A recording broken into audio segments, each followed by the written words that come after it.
Cotton industry this year, what's it looking like? I know prices are low.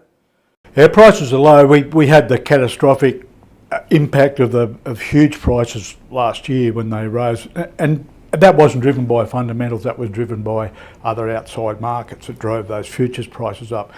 And yeah, people saying, "Oh, look, bale cotton's worth $700, $800."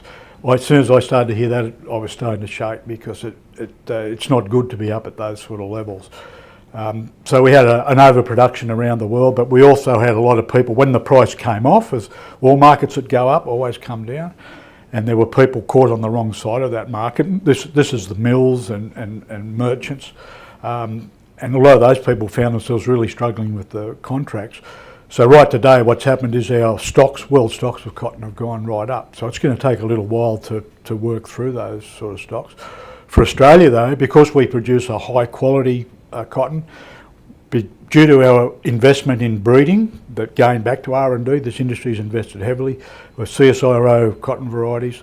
Yeah, we have the highest yields in the world. Those are the things will get us through, because the industry has been focused on those things. But prices will be the pressures to keep those prices down. I think they're going to be down for some time. What's the season like in terms of yields? Well, the yields last year again were pretty good. And I would see them being good again, because first of all, the water's allowed a much bigger planting, although this year it has been dry basically since the summer rains that you talked about last March, February, March.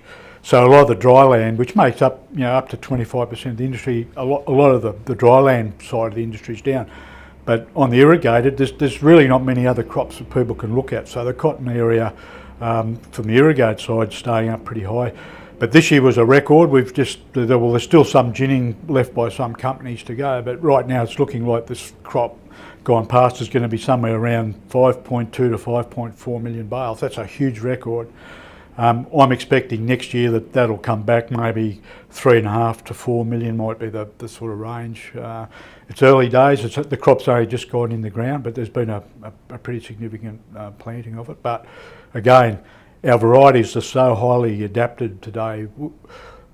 What we couldn't tolerate 20 years ago, just in climatic variability that occurs in seasonal weather conditions, these new varieties seem phenomenally adapted to variability.